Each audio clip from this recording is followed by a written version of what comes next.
Welcome to our channel. నేను మీ ప్రశాంత్. కూకట్పల్లిలో ప్రస్తుతం రియల్ ఎస్టేట్ ఎలా ఉంది, ముఖ్యంగా గేటెడ్ కమ్యూనిటీలో ఎలా ఉంది అనే విషయాలు అయితే తెలుసుకుందాం. దీని గురించి అయితే మాట్లాడేందుకు ప్రస్తుతం మనతో పాటు legendary award winner doctor Nandi Rameshwar Rao గారు ఉన్నారు. నమస్తే అండి.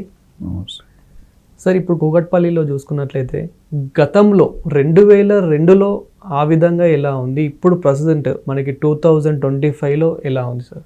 నాకకి నాగలోకం తేడా ఉంది.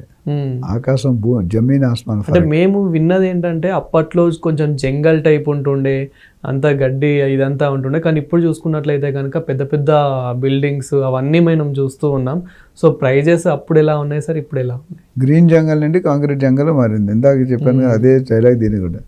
2000 సంవత్సరంలో ఆ టైంలో చూసుకుంటే కుక్కట్పల్లిలో ఎవరు కొనుక్కోవడానికి ఇష్టపడలేదు. ఎందుకంటే అక్కడ ఒక జేఎన్టీ అనే ఒక యూనివర్సిటీ తప్ప మిగతాదంతా అడవి. కొన్ని జంతువులు కూడా ఉండేవేమో నాకు తెలియదు. అంత థిక్ ఫారెస్ట్ లాగా ఉండేది.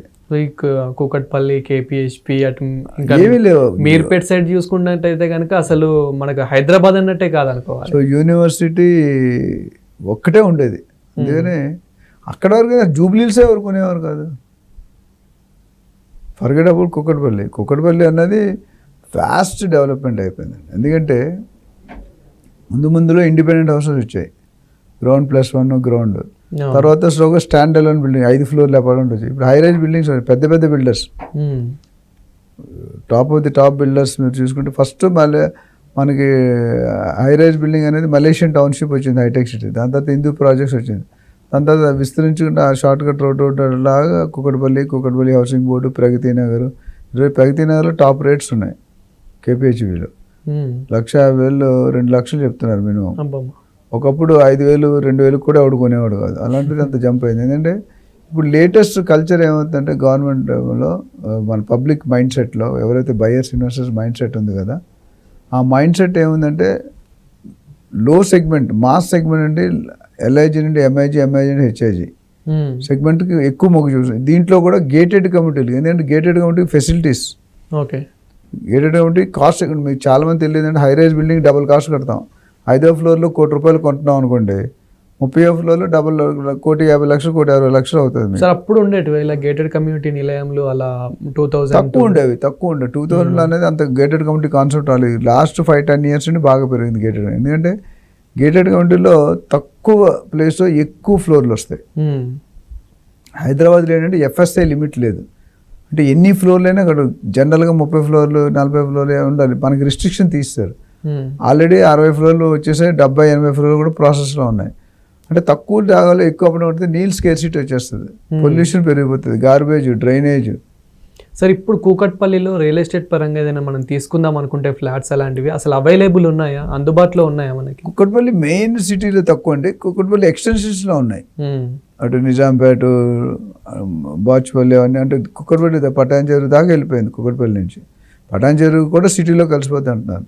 సో కుక్కట్పల్లి ఏంటంటే రేట్ అనేది బాగా అప్రిషియేట్ అయింది. అది ఒక ఐటీకి చాలా దగ్గర. ఐటీకి ½ an hour drive, 20 minutes ½ an hour drive అటు హైటెక్ సిటీ వెళ్ళిపోతే. అండ్ కాన్సెప్ట్ ఏంటంటే గేటెడ్ కమ్యూనిటీస్, ఎందుకంటే జనాలు వెస్ట్రన్ కల్చర్కి లగ్జరీకి అలవాటు పడుతున్నారు. లగ్జరీకి అలవాటు పడినప్పుడు పేమెంట్ సర్వీస్ ఉంటే డబ్బులు ఎంత. ఇప్పుడు నేను చాలాసార్లు చెప్పాను, ఒక దోశ రోడ్డు మీద బండి ఉంటుంది, వేడివేడి మన ముందు చేసిస్తాడు, ₹34 తీసుకుంటాడు. అదే మీరు షాన్బాగో, చట్నీసో, మినరాకి వెళ్తే ₹150 200 ఉంటుంది. అదే దోశ కృష్ణాపురాకి వెళ్తే ₹1000 ఉంటుంది, అయితే 800 ఉంటుంది. మరి మినపప్పు లేకుండా దోశ వస్తుందా? మరి ఎందుకు రేటు వేరే? So people are getting accustomed to the luxury service. Earning capacity పెరిగింది, బయింగ్ కెపాసిటీ పెరిగింది. రియల్ ఎస్టేట్లో నాకు తెలిసి నా క్లాస్మేట్ ఐఏఎస్ ఆఫీసర్ ఒక ఆయన వైస్ చైర్మన్ హౌసింగ్ బోర్డు ఉండేవాడు, పొలిటికల్ లీడర్ చైర్మన్ ఉండేవాడు. ఆయన ఐఏఎస్ చదివిన తర్వాత కొంత ఎక్స్పీరియన్స్ తర్వాత వైస్ చైర్మన్ హౌసింగ్ బోర్డు. అప్పుడు ఆక్షన్లో కూడా కొనడానికి ఇచ్చేవారు కదా జనాలు. I'm talking about 20 years back. ఇప్పుడు అలాంటి పెడితే అయిపోతుంది. అవి చాలా తక్కువ రేటుకి అమ్మారు. నాకు గుర్తులేదు కానీ 1000-2000లో ఉండేది. అలాంటిది ఈరోజు ఎక్కడికో 2,000-3,000 కాస్త 1,00,000-2 లక్షలు అయిపోయింది. అక్కడ పొటెన్షియల్ థిక్లీ పాపులేషన్ అయిపోయింది. అంటే మెయిన్ రోడ్ నుండి చివరికి 2, 3, 4, 5 కిలోమీటర్ల వరకు కూడా విస్తరణ జరిగింది. అండ్ టైప్ ఆఫ్ పబ్లిక్ కూడా డిఫరెంట్ మిక్స్ ఉంది. లో ఉంది, మిడిల్ ఉంది, హై ఉంది. సాఫ్ట్వేర్లు అందరూ సగం మంది అక్కడే పడుతున్నారు. ఎందుకంటే దగ్గర కొద్దిగా చీప్ కూడా కంపారిటివ్ గచ్చిబౌలి హైటెక్స్లో తీసుకుంటే అక్కడ కొద్దిగా తక్కువ ఉంటాయి.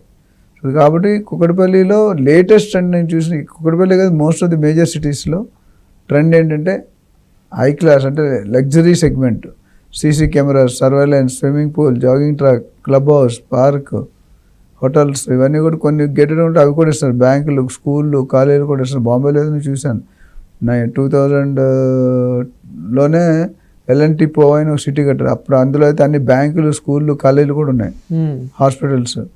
So gated committee as its own value, but కొద్దిగా ఎమ్యూనిటీస్కి మనకు డబ్బులు కట్టుకోవాల్సి వస్తుంది. కార్ పార్కింగ్ అని ఇవన్నీ కూడా కొద్దిగా అమౌంట్ ఎక్కువ కట్టాల్సి వస్తుంది. బట్ ఎంజాయ్మెంట్ అంటే నైబరింగ్ బాగుంటుంది. కొంతమంది జనాలు ఇష్టం ఉంటుంది, కొంతమంది జనాలు ఇష్టం ఉంటుంది. ఇప్పుడు ఏదైనా పెళ్ళి అయిందంటే మొత్తం కమ్యూనిటీ వెళ్తే 3000 మంది ఉంటారు, ఆడు అయిపోతాడు వాడు. ఈ రోజుల్లో పక్క ఫ్లాట్ కూడా మనం పలకరించాడు, రైట్? సో నార్మల్గా గేటెడ్ కమ్యూనిటీలో కాకుండా ఇంకా ఇతర ప్లేసెస్లో నార్మల్గా 2 BHK కానివ్వండి, 3 BHK కానివ్వండి, కూకట్పల్లి పరిధిలో ఎలా ఉంది సార్? 75 లక్షలు ₹1 కోటి మినిమం పడుతుందండి. అంటే 2 BHK అంటే 1200, 1300 ఉంటుంది. అవును, ఈజీగా ఒక 6000, 6500 వేసుకున్నా మీకు 70, 80, 90 lakhs దొరికిపోతుంది. 3 bedroom అంటే 1 crore పెట్టాల్సిన. గేటెడ్ కమిటీలో 1 crore తక్కువ అయితే రాదు. 1 crore, 125, 150 depending on the size, square feet, builder reputation, brand. Tata వాడ్ అంటే డిఫరెంట్ ఉంటుంది, గోద్రేజ్ అంటే డిఫరెంట్ ఉంటుంది. మనకు లోకల్ కంపెనీస్ చాలా ఉన్నాయి, దాన్ని బట్టి చూసుకుంటే డిఫరెన్స్ ఉంటుంది. సో మనకు ఆ ఫ్లాట్ కట్టి నియర్లీ 20 years అయినా కానీ ప్రైజెస్ మాత్రం అలానే ఉంటుందా? ఏమైనా తగ్గే అవకాశం ఏమైనా? లేదండి, ఫ్లాట్ ఎప్పుడు కూడా డిప్రిషియేట్ అవుతుందండి. కొన్ని సంవత్సరాల తర్వాత 10 సంవత్సరాలు 12 సంవత్సరాలు అప్పుడు తర్వాత డిప్రిషియేషన్ స్టార్ట్ అవుతుంది. ల్యాండ్ వాల్యూ తక్కువ ఉంటుంది. కన్స్ట్రక్షన్ ఇప్పుడు కూడా వాడుతున్న కొద్ది అరుగుదల. ఇప్పుడు కారు ఉన్న 10 సంవత్సరాలు దాని వాల్యూ 0.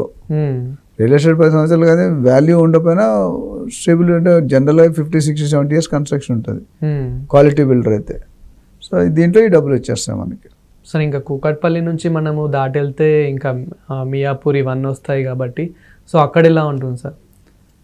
ఇప్పుడు మియాపూర్ నేను పటాన్ చెరువు దాకా చెప్తున్నా కదా, పటాన్ చెరువు, ఇటు నిజాంపేట, సుచిత్ర అవన్నీ దాటిపోయి కోంపల్లి, తోపురం దాకా వెళ్ళిపోతున్నాయి. అటు యాదగిరి దాకా వెళ్తున్నాయి, ఇటు కడతాల్, అమ్మంగల్ దాకా వెళ్తున్నాయి. 4 పక్కలా పెరుగుతుంది మీకు. షాద్నగర్, బెంగళూరు హైవే, రాయకల్. ఇప్పుడు ఎవరైనా తీసుకుందాం అనుకునే వాళ్ళకి ఇదే బెస్ట్ ఆప్షన్ అని చెప్పాలి, ఎందుకంటే ఇప్పటికే చాలా డెవలప్ అయిపోతుంది కాబట్టి. కూకట్పల్లిలో మీకు దొరకట్లేదు ఎక్కువ, మెయిన్ సిటీలో దొరకదు. అంటే ఈ 4 పక్కలు ఏ సిటీ కొనుక్కున్నా బాగుంటుందండి. అంటే మీరు దూరంగా వెళ్తేనే తక్కువ రేట్లు ఉంటాయి. అవును, అప్రిషియేషన్ కావాలంటే దూరంగా వెళ్ళాలి, సిటీలో కొనుక్కోవడం కరెక్ట్ కాదు. సార్ నార్మల్గా 2 BHK, 3 BHK అయితే మీరు అన్నట్టు 75 to 1 crore వరకు అయితే ఉంది. నార్మల్ ఓన్లీ ల్యాండ్ తీసుకుందాం అనుకుంటే కనుక ఎలా ఉంది? రెసిడెన్షియల్ 1,50,000 మినిమం మంచి ఏరియాస్లో. కొద్దిగా లోన్కి వెళ్తే కొద్ది తక్కువ ఉంటుంది. 1 to 1.5 lakhs మినిమం రన్ అవుతుంది. మెయిన్ రోడ్ సైడ్ అయితే 2 lakhs కూడా ఉంది. So depends upon your purpose. మీకు రోడ్ సైడ్ ఎందుకు కావాలి, షాప్ పెట్టుకుంటావా అంటే వేరు. ఇల్లు ఉండడానికి రోడ్ సైడ్ డిస్టర్బెన్స్ ఉంటుంది, ఎవరు కొద్ది లోన్కే బెటర్. Thank you sir.